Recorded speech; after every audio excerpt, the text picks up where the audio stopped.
Hello and welcome to this conversation about clean power, discussing the challenges and opportunities of the low carbon transition for businesses across the UK. I'm Declan Curry. I'm joined by Tania Kumar, who's the Director of Policy for Net Zero at the Confederation of British Industry, the CBI, the voice for Britain's biggest and best known companies, and alongside her, Anthony Ainsworth, who's the Chief Operating Officer at npower Business Solutions.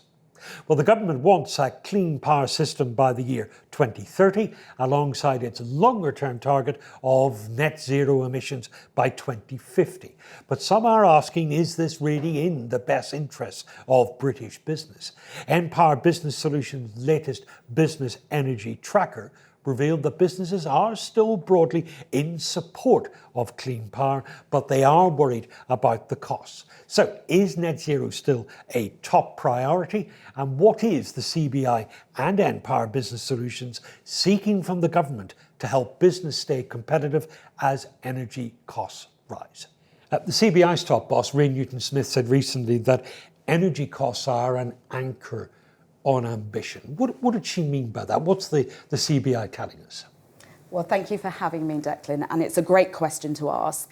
That quote was from the middle of the year, where we had just surveyed businesses, so 625 businesses, on their energy costs, and 90% had come back to us saying that energy costs had increased for them, and actually 4 in 10 businesses said that as a result of that, they were actually pulling some of their investment decisions. It's such a critical point for the UK economy at the moment, thinking about what our future is going to be. And it was ahead of the publication of the UK's industrial strategy. And if I step back and think now, why is energy so important for businesses? Well, firstly, it's a core operational cost that all businesses face.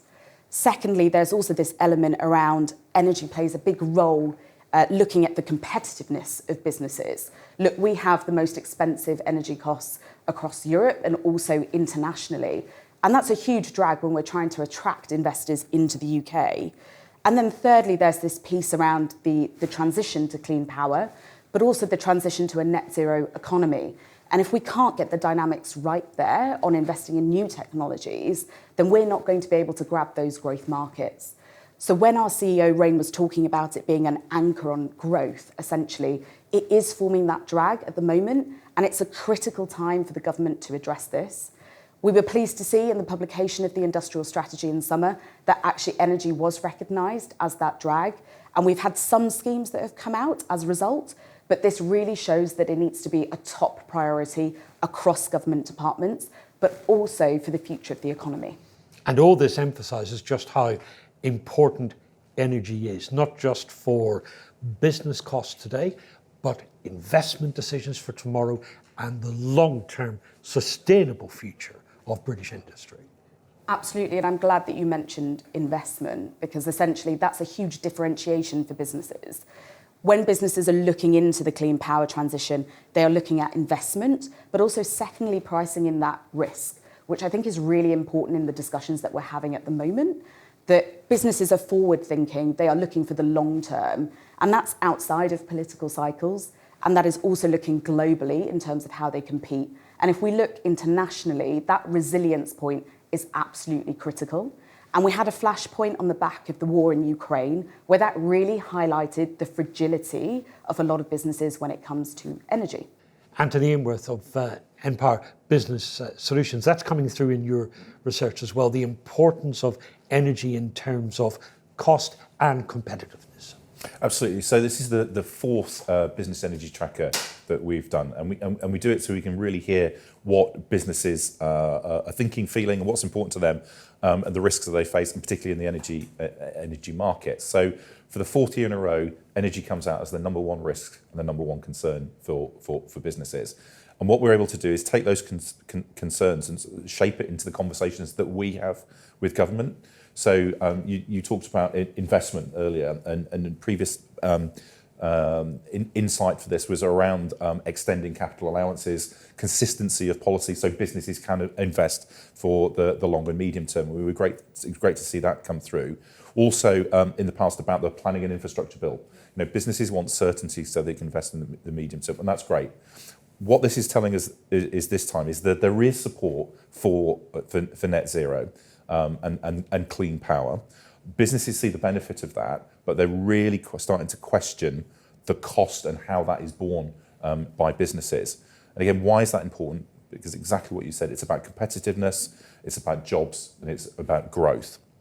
And UK businesses pay 50% more for their energy than our European competitors, and 4 times more than a US business would pay. And if we want to be competitive, we have to look about how do we address how those policy costs land, how the energy transition is funded. Business wants to do it, but actually I think the balance might be slightly out of kilter at the moment. Why are those energy costs so much higher for business in Britain than they are in France or Germany or the United States? So there's probably 2 fundamental differences. So one is what sets the marginal price of the wholesale cost. So in the US, it's set by the gas market, the shale gas fracking, all those kinds of things. So a lot lower wholesale pricing there. If you took France, for example, you've got the nuclear base load, which sets the price in a different way. Ours is set to the marginal gas price. So that's one thing that sets the price. The other thing is how policy costs, system costs, and network costs are charged. So the actual amount of those and how those are shared and over what time period as well.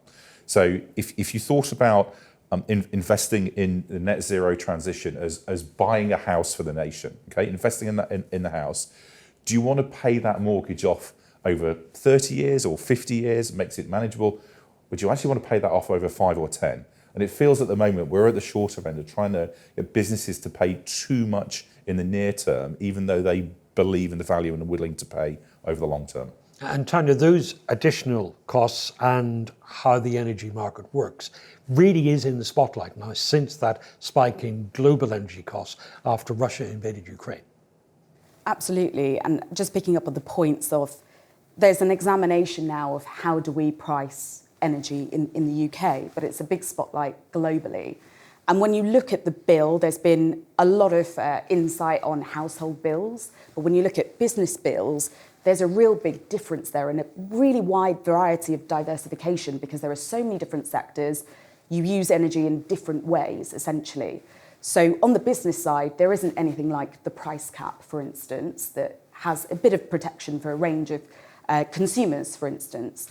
So when you start looking at the bill on both the household and the business side, you have this proportion of the standing charges, and that includes policy costs, essentially. And those policy costs include some of the schemes that have helped to actually spur us on the Clean Power 2030 journey. So that's the creation of the Contracts for Difference mechanism. That's how we've created an offshore wind market. That mechanism is now being used also to help support the likes of hydrogen in the system or sustainable aviation fuels. Again, to the point that was just made around nuclear, we just had a huge announcement on nuclear this summer, which is really first of its kind. But then again, you have to recover those costs, essentially. And at the moment, how do we do that? It's across bills, essentially. Now, what's really interesting when you start looking at the market at the moment, look, wholesale costs have come down, but at the same time, you're sort of ratcheting up on all these other charges that are coming through. And if you look at the projections that have come through from the NESO, they have actually shown that those costs, TNEOS, that you just mentioned, are actually going to nearly double in size. So there's a big question now in terms of how do we actually fund those costs? And also, what's the role of government in playing in those costs and recovering those costs over time? Something that we're exploring with the business community is exactly that concept, essentially, of how can you delay some of those costs, which will give businesses the headroom to invest in a lot of the technologies that, again, the report sheds light on, that there is a lot of commitment there on wanting to invest in energy efficiency, for instance, but businesses can't at the moment. And it's worth also putting this in the context of businesses are facing so many other costs from other policies across the government. So again, if we really want to progress on the transition, there's something really important here about the resiliency and the security that's needed for our businesses. Are we trying to do too much too quickly? And that's increasing the cost burden? It's an interesting question. I think the pace of delivery is really welcomed by majority of businesses, having a target to work towards, which in the last decade, there has been a lot of chop and change of policy, chop and change of ministers as well. So in this new administration that we've had now for a year, it's been good to have some consistency, essentially. But there was always going to be some of these challenges whilst we try to transition an economy, whilst also helping to support a lot of businesses and consumers along the way. And we need to sit down, both business and government, to look at a range of policy solutions, essentially, on how we're going to fund this. But at the same time, we need to retain the competitiveness of our businesses. And that's where the modern industrial strategy is so important. Yes, it's identified some core sectors that are really critical to our economy, but actually looking forward, we need to now think about support for the rest of the economy as well in that process. So yes, it's good to have that target, it's good to move fast, and I would always draw on the fact that globally, when we look at energy markets, this is one of those areas where you are seeing the likes of China go hell for leather on investments in renewables, essentially. You've got markets in India as well that are really seizing the opportunity. So we want to be part of that, and there's a huge export opportunity as well for the UK as these markets grow. Is too much of the cost of the energy transition falling on business? Should it be spread more widely, and if so, to whom? I think that's one of the biggest questions that we need to start tackling between business and government. Everyone uses energy in a different way. Processes look different in terms of energy intensity, but there's a big role for government to help support in the way that they've supported the growth of industries like offshore wind and nuclear. And that's the conversation that we need to open up, really. But most importantly, we shouldn't just be seeing this as an issue of energy and net zero. This is a core commodity across the whole of the economy, essentially. And that's what's been missing to date. We need to see this as part of economic growth, how this contributes to inflation. At the moment, there's been a bit too much detachment from this just being an energy issue. If the costs for businesses keep rising and we keep talking about the cost and we stop talking about the benefits or the purpose, does that undermine that business support for clean energy? You know, the energy tracker tells us that business supports it today, but that might not be the case in a year or 5 years' time. I think what's really interesting from the tracker is that despite the challenges, you still see that support for clean power or sustainability. How you term it, yes, has shifted essentially in the last few years. But it comes back to my point on the recognition of the investment opportunity, but also the resilience piece. All businesses want to be here tomorrow. They want to play their part in the development of the UK economy. But what we really need to look at is the growth opportunity here. And we've done a lot of research. We've also had a report from the last few years that has really highlighted the growth opportunity of the net zero economy. And this year, when it came out, it showed that the economy had grown by 10.1%. And that far exceeds growth that you're seeing across any other part of the economy, essentially. So the excitement is there, and also this willingness to contribute to the future, essentially. But again, you're always looking at investment and risk and cost in that sort of trilemma, essentially. And those are where some of the trade-offs are being made. And that's where government needs to recognise that the private sector is taking on this risk and sees that opportunity. And that's where actually you need to be partnering to think about the future of the economy and where policies now need to change to adapt to that. And at the moment, we have been using a system that was devised for a very different world. So as we say, now the facts have changed, essentially, and also we need to change policies in line with that. Anthony, the Business Energy Tracker shows business still supports the transition to clean energy. What is the risk that those rising costs will undermine? So if we have a look at what those costs are, so if you took a typical business energy bill, already over half of the bill is the costs of running the system, the distribution network, and policy costs. So it's the cost of the energy itself is less than half the bill. And as these costs of the energy transition rise and they get put onto business energy bills, those costs are going to rise to 75%. There's going to be a 50% rise of those bills. So the cost of that just goes up and up and up. And even if wholesale prices come down, it's highly unlikely that business energy bills won't come down in the near term. So it's a daily issue of the cost inputs for a business and competitiveness for a business. Businesses are supportive of net zero because they see the benefits. Now, if you think about the C-suite of a business, so if you're the chief operating officer, particularly after the Ukraine crisis, what you want is resilience of supply, certainty of supply, so that you can run your business and your process and your operations. If you're the CFO, you want prices, you want efficiency, you want to see those costs coming down, and you want to be able to invest with some certainty and get the returns from the investment. Now, if you're the CEO, of course, you want both of those things, but also you want the credentials, the real credentials of reducing your carbon footprint, which pays benefits to your stakeholders, your customers, and your employees as well. So, there is that classic trilemma, but equally, it can be a very positive opportunity, those three things the same way. Question from a little bit earlier, Declan, is we need to talk about both the cost and the benefits. If we're only doing one, then we're missing part of the solution. And I think that's where the support for net zero may fall away if we're not having an honest conversation about what is the cost of this transition and where does the bill for that fall and over what time period. Tania, what is the CBI doing to support its members, to support British business during this clean energy transition?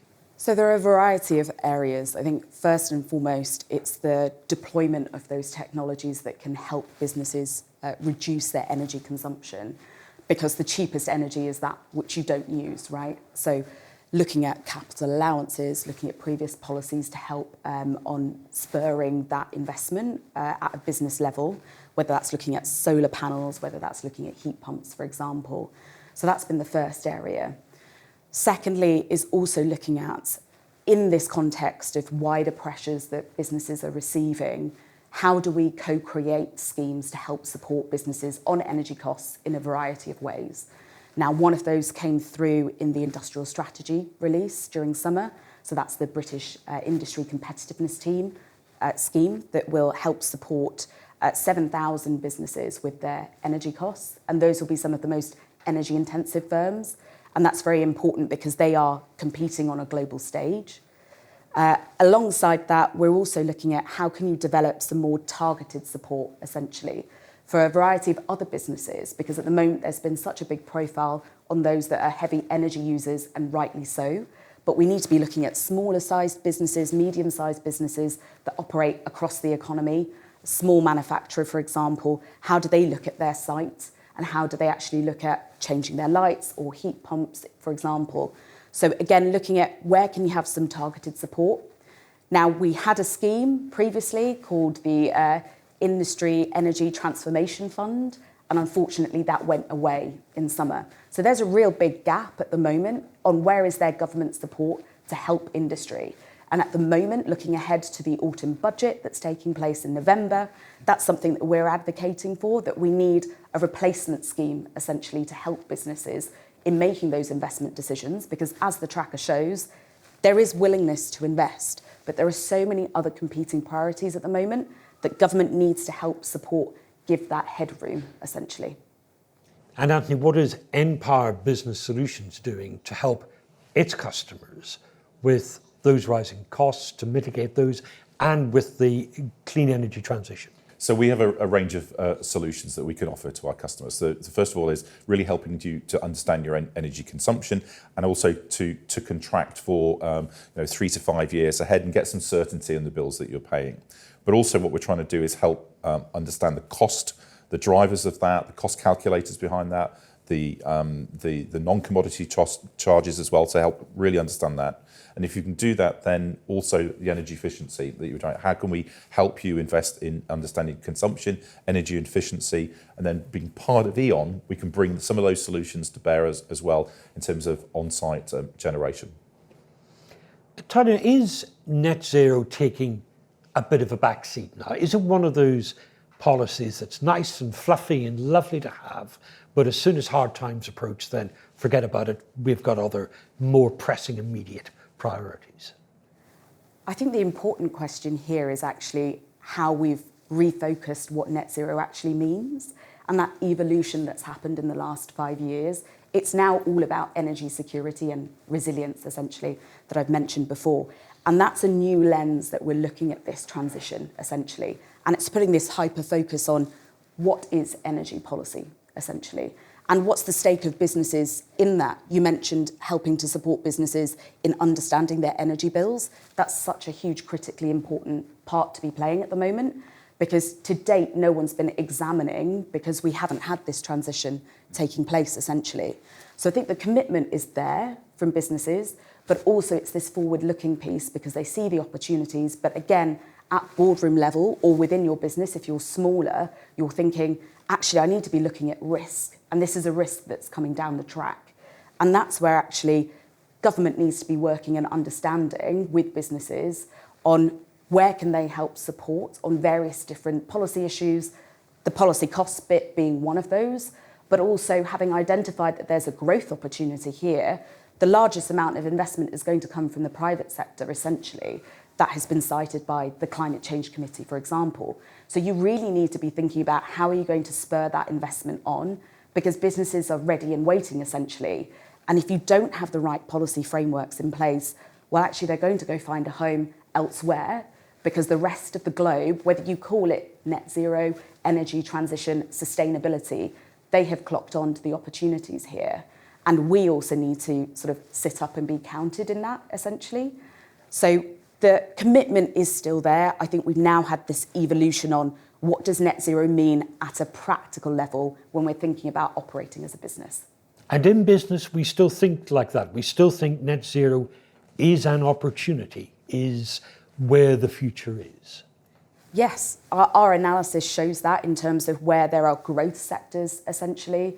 I think the report as well shows that businesses see that that is where the vanguard of opportunity is, essentially. And I think it's really important to note it's not just those that are in the energy transition, whether that's suppliers or generators, they are really at the forefront of delivering that infrastructure.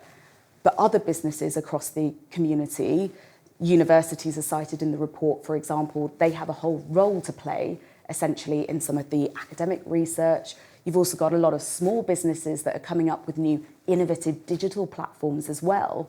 So there's a real opportunity across the space, but at the moment there's been so much focus on the delivery of the clean power target that we need to make sure, actually as a business community, that we're making sure that everyone has an investment, essentially, in the transition that we're trying to achieve.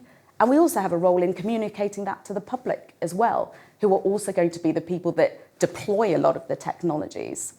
And the Business Energy Tracker has interesting things to say about this as well, that view of net zero and sustainability being a source of opportunity. Absolutely. It comes through loud and clear. Businesses are supportive of net zero. They see the benefits in terms of resilience, in terms of reducing their own carbon footprint, and over the medium term driving down costs as well. So very, very supportive of that. Question mark about the cost of delivering it in the short to medium term over the next 5 years, but they're really up for it.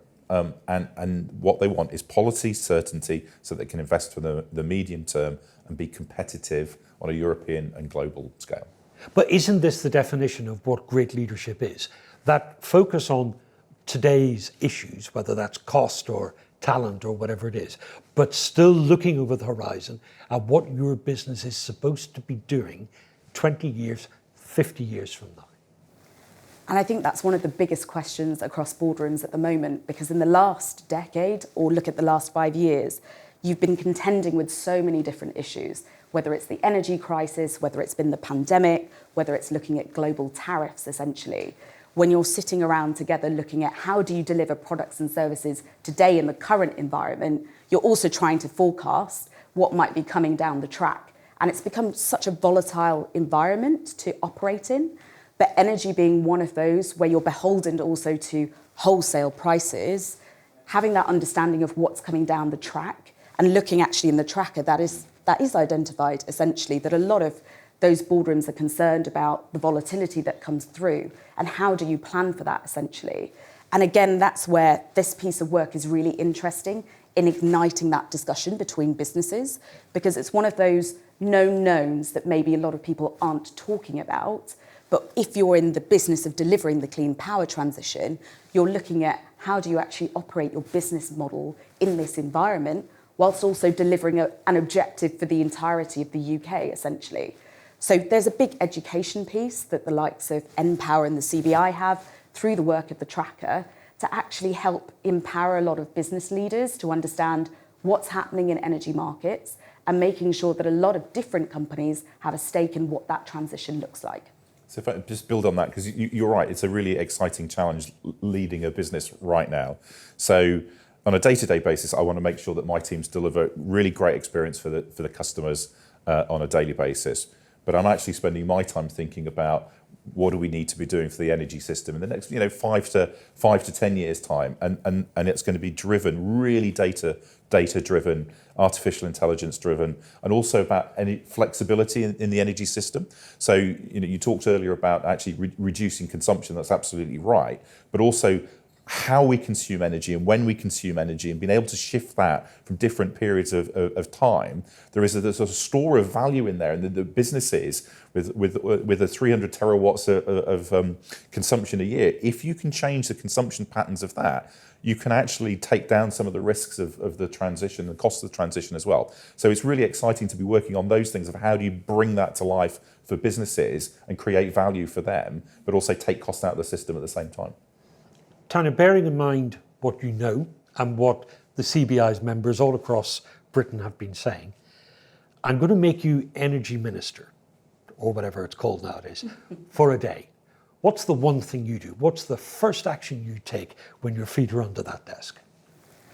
It's got to be looking at the way that policy costs show up on the bill, essentially. There has to be a time now where the facts have changed, as I mentioned, and we're trying to deliver a transition. The first of its kind, really. This is what industrial strategy is about, and that's what me personally working at the CBI, it's very exciting that we haven't seen a change of this kind. So we really need to examine how do bills come to be today, essentially, and looking at that proportion, what do we do with those levies on bills, and what is the sustainable solution going forwards, essentially, as we transition away from gas.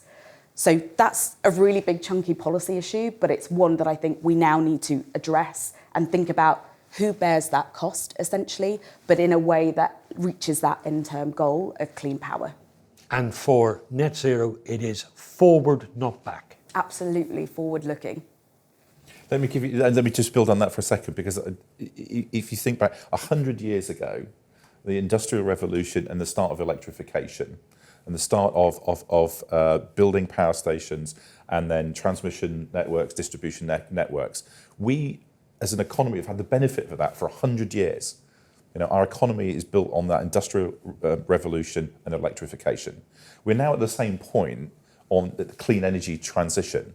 And if we get it right, we will get the benefit for that for 50 or 100 years into the future. So why not spread the cost of that a little bit further into the future and make that transition smoother now? And who should pay for it? Is it the people who use the energy, or is it taking that view that this is for the greater common good and society pays for it? I think it's all of those. I mean, ultimately, those that use the most, consume the most, would probably pay the most, but it's for the benefit of society as a whole, and the benefit of society as a whole is economic prosperity, it's growth, it's jobs, it's the health system, it's welfare for everybody. And to be able to do that, you have to have competitive businesses. Tania, Anthony, thank you both very much for a fascinating discussion. I'm sure that you enjoyed it as well. If you want more information about all the things we've been talking about here today, the Business Energy Tracker is available for download right now.